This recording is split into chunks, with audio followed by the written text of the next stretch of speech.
Hello everyone. हमने mechanical vector कर लिया था। अब जो मेंशन किया हुआ नेक्स्ट है हमारा बायोलॉजिकल वेक्टर। ठीक है, तो बायोलॉजिकल वेक्टर की बात करें, ये एक ऐसा वेक्टर होता है जिसमें पैरासाइट रहता है, कुछ एक डेवलपमेंट होती है पैरासाइट की। तो पैरासाइट जिस जिस वेक्टर के अंदर डेवलपमेंट शो करे तो उसको हम बायोलॉजिकल वेक्टर बोलते हैं। ठीक है, डेवलपमेंट करने के बाद वो दूसरे होस्ट में ट्रांसफ़र होता है और ये एक्टिव वेक्टर कंसीडर किए जाते हैं और ज़्यादा डेंजरस होते हैं मैकेनिकल वेक्टर से। ठीक है, क्योंकि इनके पास बहुत ज़्यादा नंबर होता है पैथोजन। जो मैकेनिकल वेक्टर होते हैं उनके पास बहुत ज़्यादा नंबर नहीं होता पैथोजेनिक पैरासाइट का, लेकिन इनके पास पैथोजन का बहुत ज़्यादा नंबर होता है, इसलिए ज़्यादा डेंजरस कंसिडर किए जाते हैं। ठीक है, अब ये कैरियर ऑर्गेनिजम्स होते हैं। ठीक है, कैरियर ऑर्गेनिजम्स होते हैं जिसमें पैरासाइट अपना नंबर मल्टीप्लिकेशन से इंक्रीज़ करता है, बाइनरी फिशन शो करते हैं, मल्टीपल फिशन शो करते हैं, इस तरह से पैरासाइट अपना नंबर इंक्रीज़ करता है। ठीक है, अब इसकी एग्जांपल्स हैं, जैसे फीमेल होती हैं एनोफ्लीज मॉस्किटो की, जो ट्रांसमिट करती है मलेरिया, और ये अपने अंदर कैरी किसको रखते हैं, प्लाज्मोडियम को। प्लाज्मोडियम जो कॉजेटिव एजेंट रहता है मलेरिया का। सिमिलरली क्यूलेक्स मॉस्किटो जो है फिलेरियासिस को ट्रांसमिट करती है, इसके अंदर विचेरिया बेनक्रॉफ्टी होता है।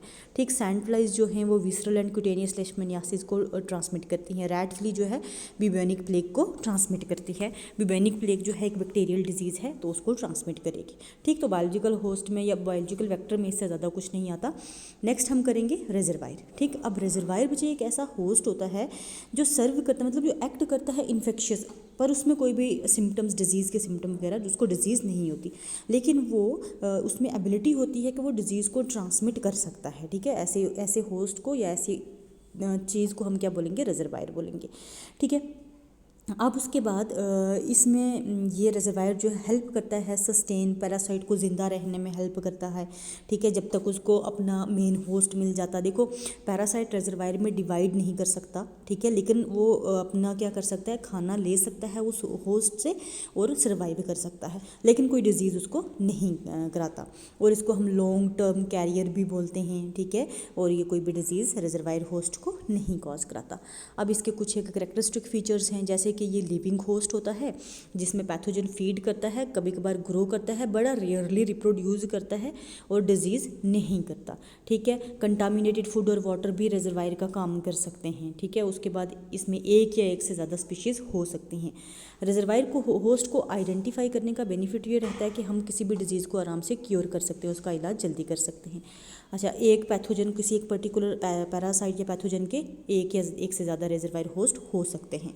ठीक, देन अब उसके बाद टाइप्स हैं रिजर्वायर होस्ट की, आज एक ही करेंगे, इसी तरह की दो और टाइप्स हैं, दो या तीन और हैं।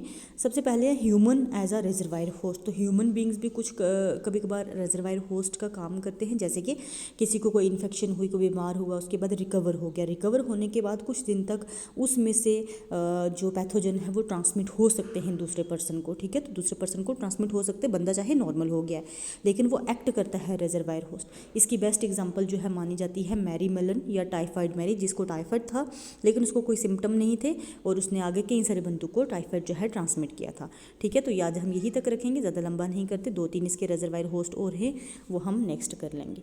ठीक है, तो आज यहीं तक रखते हैं। Thank you so much.